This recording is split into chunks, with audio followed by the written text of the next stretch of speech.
ꯑꯉꯥꯡꯁꯥ ꯉꯁꯤ ꯑꯩꯅ ꯅꯈꯣꯏꯗ ꯇꯥꯛꯀꯗꯣꯏꯕ ꯇꯣꯄꯤꯛꯁꯤꯅ ꯊꯔꯃꯦꯜ ꯄ꯭ꯔꯣꯄꯔꯇꯤꯁ ꯑꯣꯐ ꯃꯦꯇꯔ ꯍꯥꯏꯕꯗꯤ ꯍꯤꯠ ꯄꯤꯁꯟꯕ ꯃꯇꯝꯗ ꯃꯦꯇꯔꯁꯤꯡꯁꯤ ꯀꯔꯤ ꯀꯔꯤ ꯑꯍꯣꯡꯕ ꯂꯥꯛꯄꯒꯦꯗꯣ ꯑꯗꯨꯏ ꯃꯔꯝꯗꯅꯦ ꯑꯩꯈꯣꯏꯅ ꯇꯧꯗꯣꯏꯁꯦ ꯍꯧꯖꯤꯛ ꯍꯧꯔꯁꯤꯀꯣ ꯃꯗꯨ ꯈꯪꯅꯅꯕꯒꯤꯗꯃꯛꯇ ꯑꯩꯈꯣꯏꯅ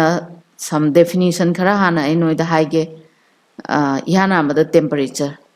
ꯇꯦꯝꯄꯔꯦꯆꯔ ꯍꯥꯏꯁꯤ ꯀꯔꯤꯅꯣ ꯍꯥꯏꯕꯁꯦ ꯍꯥꯟꯅ ꯑꯩꯈꯣꯏ ꯅꯩꯅꯁꯤ ꯇꯦꯝꯄꯔꯦꯆꯔ ꯍꯥꯏꯕꯁꯦ ꯅꯣꯏ ꯌꯥꯝ ꯇꯣꯏ ꯍꯥꯏꯅꯩ ꯑꯉꯥꯡ ꯑꯃ ꯃꯁꯥ ꯁꯥꯒꯠꯂꯗꯤ ꯃꯥꯏ ꯇꯦꯝꯄꯔꯦꯆꯔꯗꯨ ꯀꯌꯥꯅꯣ ꯍꯥꯏꯅ ꯍꯥꯏ ꯑꯗꯨꯏꯗꯤ ꯇꯦꯝꯄꯔꯦꯆꯔ ꯍꯥꯏꯕ ꯋꯥꯍꯩꯁꯦ ꯀꯔꯤ ꯇꯥꯔꯦ ꯑꯗꯨꯗꯤ ꯇꯦꯝꯄꯔꯦꯆꯔ ꯍꯥꯏꯕꯗꯤ ꯗꯤꯒ꯭ꯔꯤ ꯑꯣꯐ ꯍꯣꯠꯅꯦꯁ ꯑꯣꯔ ꯀꯣꯜꯅꯦꯁ ꯃꯗꯨꯕꯨ ꯑꯩꯈꯣꯏꯅ ꯇꯦꯝꯄꯔꯦꯆꯔ ꯍꯥꯏꯅ ꯀꯧꯋꯦꯕ ꯑꯗꯣ ꯃꯗꯨ ꯑꯣꯟꯕꯗꯣ ꯀꯣ ꯑꯗꯣ temperature is a measure of hotness of a body it is a relative measure or indication of hotness or coldness ꯁꯤꯅꯤ ꯑꯗꯨꯅ ꯑꯩꯈꯣꯏꯅ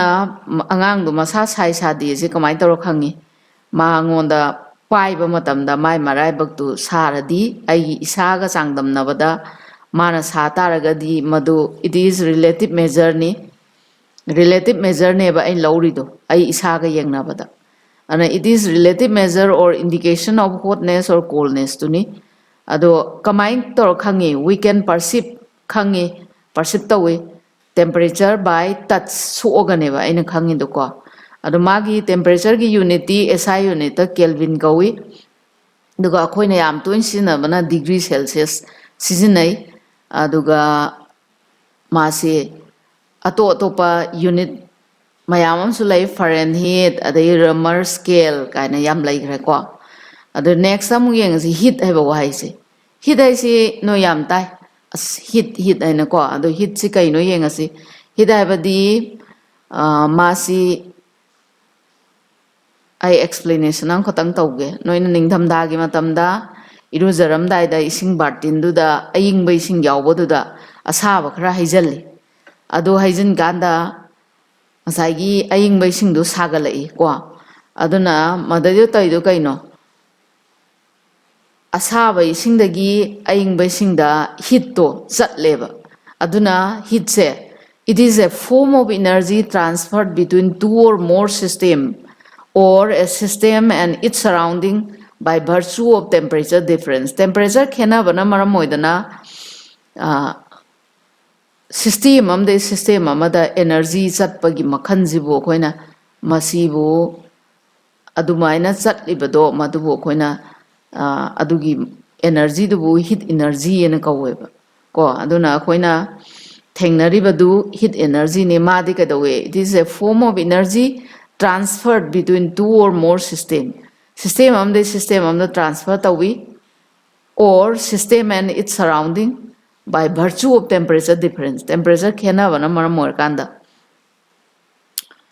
ꯁꯤꯅꯤ ꯃꯥꯒꯤ ꯌꯨꯅꯤꯠꯇꯤ ꯖꯨꯜꯁꯅꯤ SI ꯌꯨꯅꯤꯠꯇꯀꯣ ꯃꯥꯒꯤ ꯌꯨꯅꯤꯠꯁꯤ ꯖꯨꯜꯁꯅꯤ ꯑꯗꯣ ꯖꯨꯜꯗ ꯑꯣꯜꯂꯤ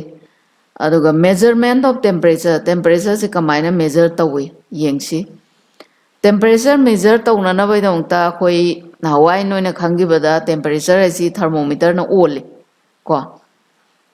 ꯇꯦꯝꯄꯔꯦꯆꯔ ꯑꯣꯟꯅꯕ ꯈꯨꯠꯂꯥꯏꯁꯦ ꯑꯩꯈꯣꯏ ꯊꯔꯃꯣꯃꯤꯇꯔ ꯀꯧꯋꯦꯕꯀꯣ ꯅꯣꯏꯅ ꯅꯍꯥꯟꯈꯩ ꯈꯪꯉꯤꯁꯦ ꯑꯗꯨ ꯑꯣꯏꯇꯥꯔꯗꯤ ꯃꯥꯁꯤ ꯁꯥꯅꯅꯕꯒꯤꯗꯃꯛꯇ ꯄ꯭ꯔꯤꯟꯁꯤꯄꯜ ꯑꯃ ꯂꯩꯒꯅꯤ ꯊꯔꯃꯣꯃꯤꯇꯔ ꯁꯥꯕꯒꯤ ꯄ꯭ꯔꯤꯟꯁꯤꯄꯜꯁꯦ ꯀꯔꯤꯅꯣ ꯍꯥꯏꯕꯨ ꯃꯥꯒꯤꯗꯤ ꯍꯤꯠ ꯄꯤꯁꯟꯕ ꯍꯥꯏꯕꯗꯤ ꯇꯦꯝꯄꯔꯦꯆꯔ ꯍꯣꯡꯉꯛꯄꯒ ꯂꯣꯏꯅꯅ ꯚꯣꯜꯌꯨꯝ ꯑꯣꯐ ꯗ ꯂꯤꯀ꯭ꯋꯤꯠ ꯊꯔꯃꯣꯃꯤꯇꯔꯗ ꯌꯥꯎꯔꯤꯕ ꯚꯣꯜꯌꯨꯝ ꯑꯣꯐ ꯗ ꯂꯤꯀ꯭ꯋꯤꯠꯇꯣ ꯑꯗꯨꯒꯤ ꯑꯍꯣꯡꯕꯗꯣ ꯃꯗꯨꯏꯗꯨꯗꯅꯦꯕ ꯑꯩꯈꯣꯏꯅ ꯋꯥꯔꯛ ꯇꯧꯔꯤꯁꯦ ꯑꯗꯨꯅ temperature is measure by using a thermometer the property used for the basis of constructing thermometer is variation of volume of a liquid with temperature ga loinana volume do hongakpaduneba akoina sinnaise thermometer sabada haibadi nangna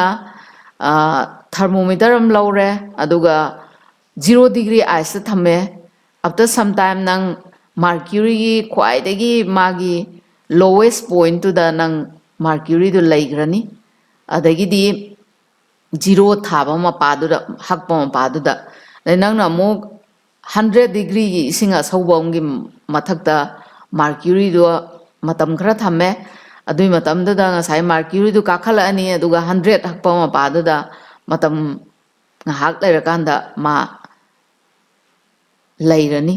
sumain tawdana akoina masida sizinaribasi karino haibada akoina thermometer ki construction gi damakta di liquid manung da yarba liquid na temperature gi matungina magi volume do hongakpado madu magi principle neba thermometer sabagi volume da hongba lakpado sine hayeng principle or property kaino ina hangadi si haidoba thermometer sabada sangba property do karino ina adudi thermometer se makhan yam laigre tongan tongan ba temperature on na ba dong ta tongan tongan ba thermometer yam lai akoina yam urisna mercury thermometer ni sidana tana alcohol thermometer leiba yai liquid gas thermometer sumaina ai darkar gi matungna sinai liquid gas thermometer kai sidi yam wang ba temperature on na ba ni ko sumaina lei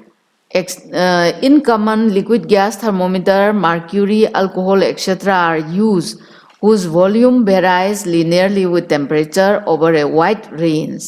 sini thermometers are calibrated so that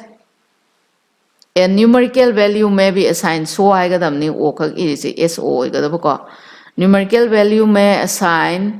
to a given temperature in an appropriate scale aduna hauji thermometer ma construction tawra matungda magi tongan tongan ba temperature se khangna na baidam ta calibration hakpa ma darkar oeba madu appropriate scale ama hakpa ma changi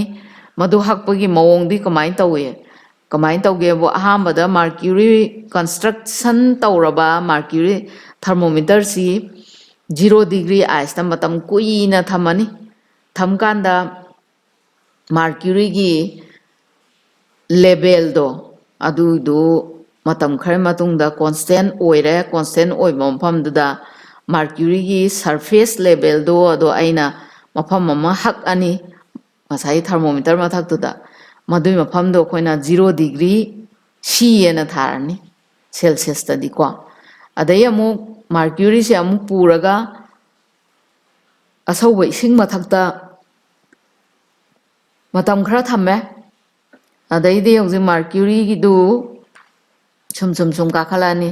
and after some time magi kakhalakpadu lep khrani aduga constant oiba mafam am lerani haiba constant oiba mafam do adai 100 degree c and ani 0 daina 100 phogwi manung do madai 100 times akoina measure tawrakanda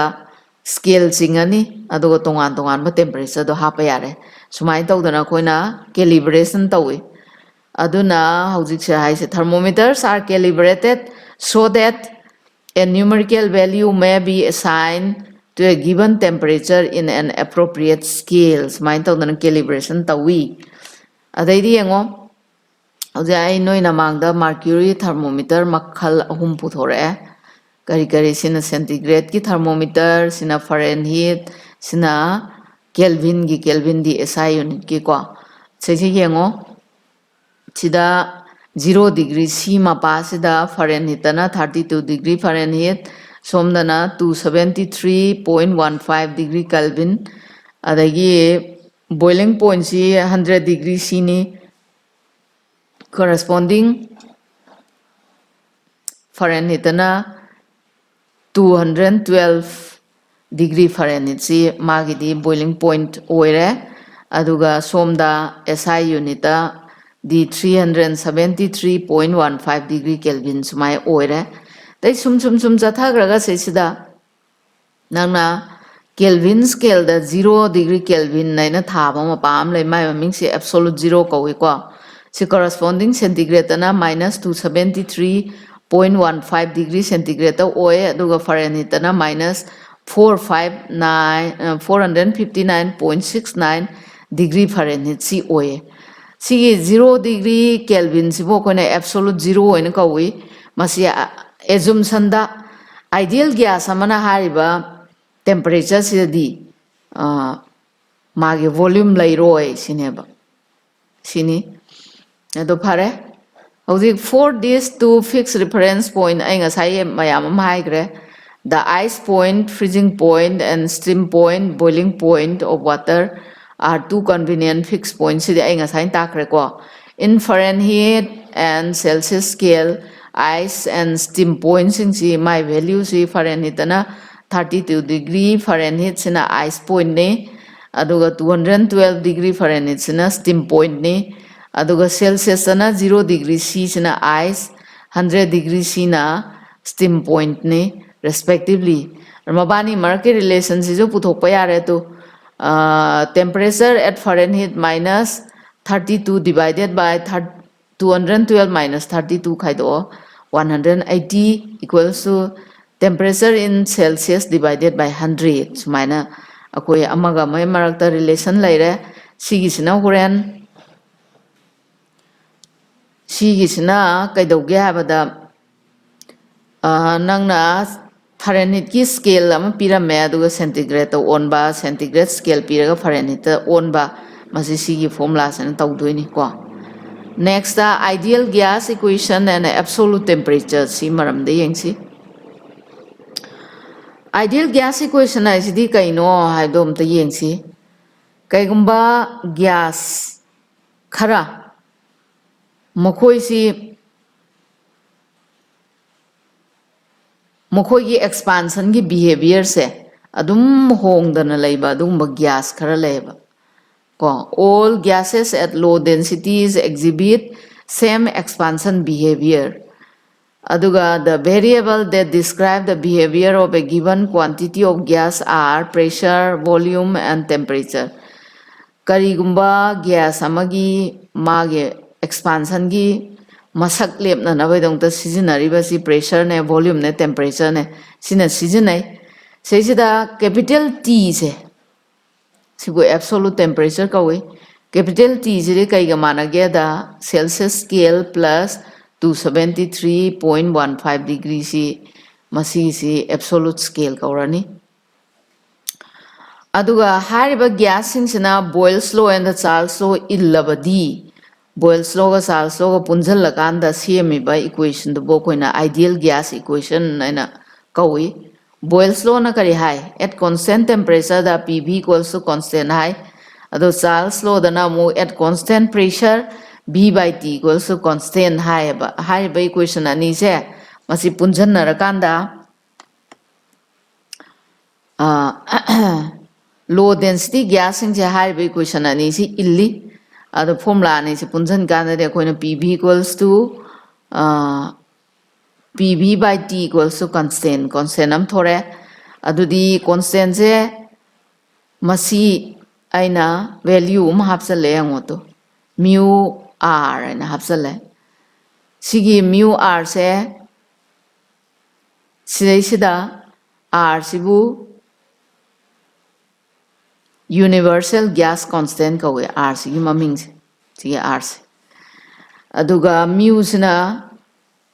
number of moles mole masing kaya no sinariba gas molecule do mage mole masing do madu mu na takani aduga sigi equation PV equals to mu RT se bo koina kai kogebu ideal gas equation naina kowe ba heng pakhada right ideal gas equation ka di si ga da ko si laire se ain takre universal gas constant R equals to 8.31 joules per mole per degree Kelvin si universally chumnana lairaba potni ko adu yengo seisida si saruje constant ne na lauraga di PV is proportional to T and su ibayai ko equality ga constant ga se punjalaga this relationship is used to measure the temperature in a constant volume gas thermometer constant volume gas thermometer da si relation ko since V is constant P is proportional to T volume je constant high gram nina temperature ga pressure ga se proportional oinani haidi temperature wankhaladi pressure hengalakani thus with a constant volume constant volume gas thermometer temperature is read in terms of pressure aduna pressure khanga kanda temperature do khange but the measurement of real gas deviated from the value predicted by ideal gas law adubu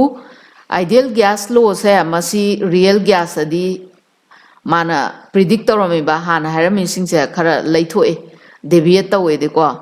At low temperature the manade. From the graph we found that the pressure might reach zero. Pressure zero oibayai with decreasing temperature. Temperature handarakko loinana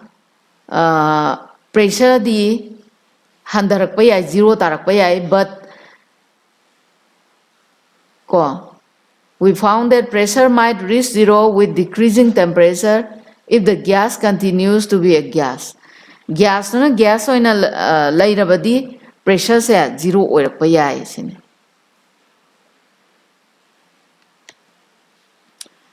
तो सही graph से देखिए कोई से graph ले रहा है temperature ने प्रेशर ने से ग्राफ ये है टेम्परेचर से छुम हंधर को लोइना ना प्रेशर से छुम हंधर है अदुगा सी पॉइंट -273 डिग्री के सेल्सियस से दी pressure is zero and from the graph the absolute minimum temperature for an ideal gas is -273.15 degrees centigrade and known as absolute zero. Absolute zero is it is defined as the temperature at which the gas has zero volume and exerts zero pressure. Pressure is zero, volume is zero, temperature is absolute zero. Absolute zero defined a substance may possess a volume, however small may be, but it is beyond imagination to have a substance of zero volume. Adubu haijabai wani volume zero oiba ise kaim laitieba. Aduna ni aina mase theoretically chumbai wani aduga practically di lale ase. Hence it is theoretically impossible to reach this temperature. Aduna temperature se yauba ise soi oithokte. According to kinetic interpretation of temperature, absolute zero of temperature may be defined as the temperature at which the molecular motion ceases. And kinetic interpretation dagi absolute zero defined toward this. According to kinetic interpretation of temperature, absolute zero of temperature may be defined as the temperature at which the molecular motion ceases. Molecular motion do left here. Molecules in the link the adum temperature do absolute zero kinetic interpretation. Thermal expansion ko have the heat people more than expand tropagi maramam taurasi. Noina dum kange pot ama hit the womatam the solid oil makara out liquid to expand away, gas to expand away, do quite an expansion to is gas ni. Liquid na medium near the solid signal quite a hand and expand away. In general, when an object is heated, whether it be a solid, liquid, or a gas, it expands and contracts on cooling. Indhara kandana contraction thoi. A change in temperature of the body causes change in its dimension ko. Nang hit already magi temperature the hong balakani. Adona maramoy dana magi pak pa chawbo da su change am la eba potugi. Adona increase in dimension of a body due to increase in temperature is called thermal expansion. Thermal expansion kaino haradi temperature hengalakpana maram oiraga pot amagi dimension da pak pa chawbo da hong balakpa do madubo koina kai kawo thermal expansion na kaweba. Thermal expansion je makhala hum sui linear expansion, area expansion, and volume expansion sumaina lay. Linear expansion na karino habada kaiguma pot ama masi masagi area cross section do lengka yengnabada area cross section do yam pi aba adumba pot amada haidi khudamoina long road asangba yot ama laureng khalo ma hit tawradi mana sangdokpadu koina khangdoisi lengthwise dang khangani ko madubo koina longitudinal expansion or linear expansion kawe. If the substance is in the form of a long rod, then for small change in temperature delta T, the small change in length to hong to si delta L oil si temperature na delta T increase to boda. The fractional change in length delta L by L say is proportional to is proportional to high down say is proportional to delta t ga proportional oinai. That means delta L by L equals to alpha L delta t. Where alpha L is known as coefficient of linear expansion.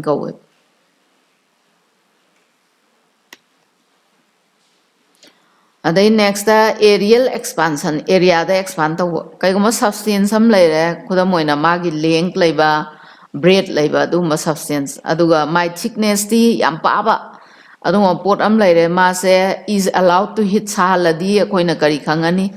magi length na breadth ne increase torkani increase tori dubo akoina area dubu sida white da thami se si orasi aduna if the substance is in the form of a plain lamina apava lamina nena lowrasi plain oibako then for a small change in temperature delta t the fractional change in area delta a by a is proportional to delta t, that is delta a by a is equal to alpha a delta t si oineba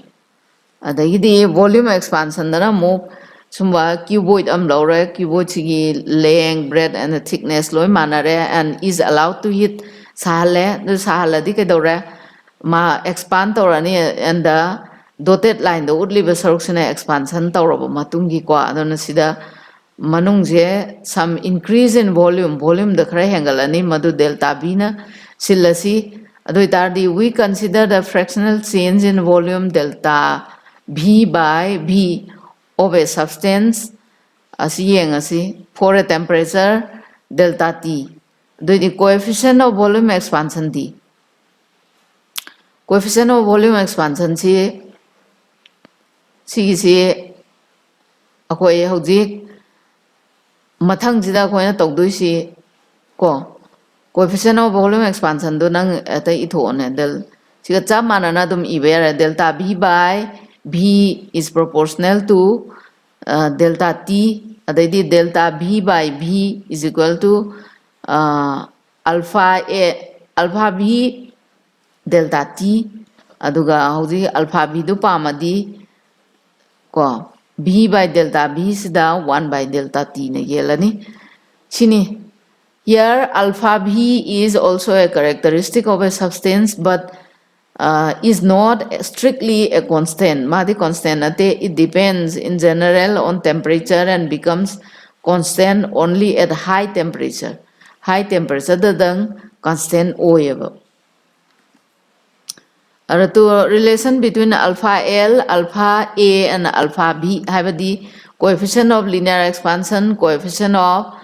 areal expansion and coefficient of volume expansion. Moi ki mari laina basi karian laina gebu to coefficient of volume expansion is equal to thrice coefficient of linear expansion and coefficient of areal expansion equals to twice coefficient of linear expansion si oini oibase aguran hotsi hauji makha taba kaino khara ai haigengu anomalous behavior of water isingi yam ngakpa magun khara madui maramda ai haigengu nakhoina kaigung kanda ko television da polar region gi maramda yengba matamda kari ui polar region da ice mayam ama mapang laire adui ice tu thugaira kanda eskimo singna makhada khoi thadaraga manungdai nga phai ko akoina khanbadi mathak tu 0 degree ni na manung du su 0 degree oram do male ba isingdu adubu manungi isingduna mathak na 0 oijarga su manungi isingdu di temperature do khara yaude masini water gi yamga iba property se water si magi density si 4 degree centigrade da khwaide hena densest khwaide hena kungi adugo 4 dagi 3210 en la gana density do handharai aduna maram oidana ngasai gi ice tu mathakta tawra laini 0 degree ice na ko adugo manung sidana ngasai gi plant and animal sing je hingi bane hoji gengsi saisida water exhibit an anomalous an dani di yaude ko an anomalous behavior. It contracts on heating. Sar kanda it contracts on heating between 0 to 4 degree. I have to give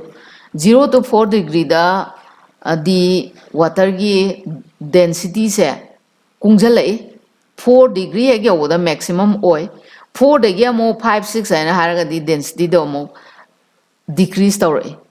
The volume of a given amount of water decreases as it cools from room temperature. To aduna ising je room temperature day sum ingdharakwaga loinana magi volume do sum handarakani until temperature reaches 4 degree centigrade yawa bhaw. The ma ingdharakpa matamsida volume of water do sum handarakani below 4 degree C ingdharadi volume increases amuk my volume do chawkhalani, therefore density decreases, density handarani ai haido 4 degree na density se khwaide na maximum ni 4 dagi amuk 3210 somdana amuk density se amuk decrease tawra aduga 4 de amuk 5 6 7 9 na chakhraga su density do decrease tawe. This property has an important environmental effect. Aduga haiba property siki amna environment da kanaba effect am like I know do I know duni in lake and ponds water freezes at the top first mathak tuna hana freeze tawrani akoiba do ingabani in environment to. As the lake cools down towards 4 degrees C, the water near the surface loses energy to the atmosphere da magi isingi ko surface lebe ising do magi energy do atmosphere da mangrani energy do absorb tokhrani atmosphere na and becomes denser, and the warmer less dense water near the bottom rises. Aduna kungjala kanda ngasagi water do density wangadi makharong kumdagrani duga loinana mathakta asaba ising amu kakhalaani ko sumaina. Adagidi, however, once the colder water on the top reaches the temperature below 4 degrees C, mathak thangba sarukse 4 degrees C dagi handarak taragadi, it becomes less dense. Kungbai changdo handare aduna remains at the surface ta dum layerni where it freezes. Freeze tawrani.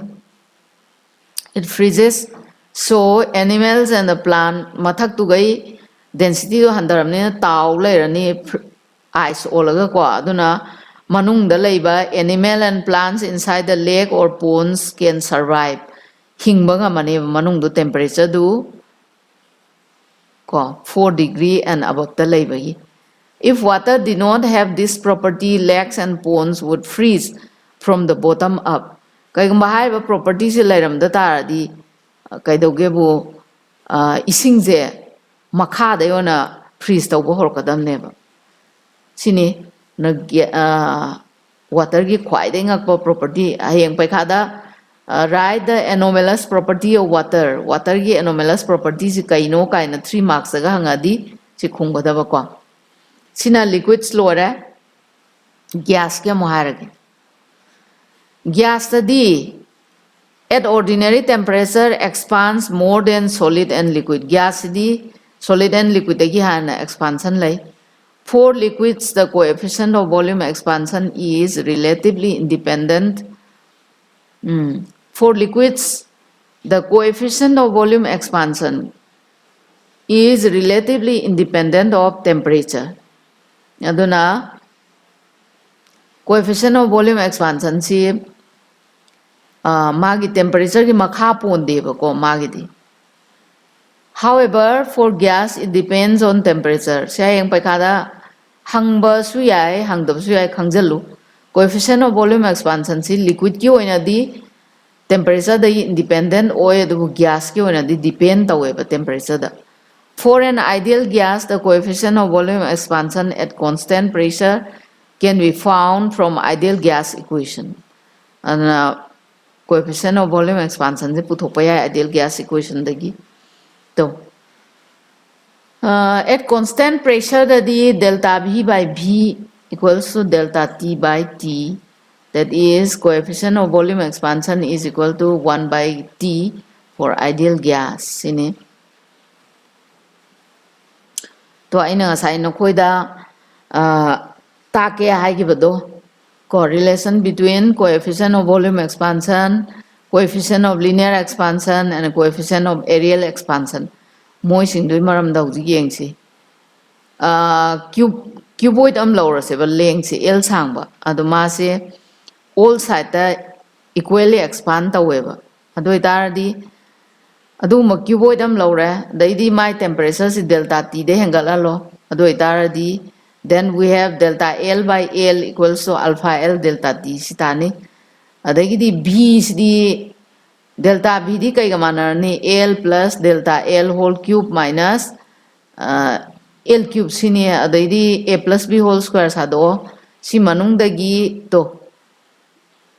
delta L square siga cube siga se masi apik papot ni na moidi square or pa cube or kanda di 0 dagi hen pikrani aduna delta B equals to kaita hore thrice L square delta L sitare dagidi to yung delta B equals to thrice ko say L am hapsalo from the L am kakalo aduna si L cube aduna volume tare adagidi si lere si matungda delta L by L sidi kai tare this is coefficient of linear expansion tare aduna coefficient of volume expansion equals to thrice coefficient of linear expansion si phange similarly nang coefficient of areal expansion ju puthok pa yai minus twice coefficient of linear expansion tani si hot la nang horen yengo adaidi when one end of a rod is fixed se leiba rod am lore mai machin nam ama fix tawre aduga nam ama dana hit tawre somna kanda the rod acquires a compressive strain due to external forces provided the rigid support at the end the compressive over strain am phangani the corresponding stress set up in the rod is called thermal stress se phangiba stress to bokoina thermal stress kawe si thermal stress kai no di si kumo adaidi kai gumba si machin ani si fix tawga si hit tawradi ma expansion tawkanda upai leitamni na ma bend tawrakani ko if two ends are fixed and is allowed to hit then a force arises which can easily bend the rod aduna ngasai gi kano se rod se kon gani na sumai tawdana koina thermal expansion ki property called liquid as well as gas sidai as well as solid moida leiba expansion ki property singdo nainare ngasi di swaida loire hayeng mukta next class amamu topic anauba amga loina na tausi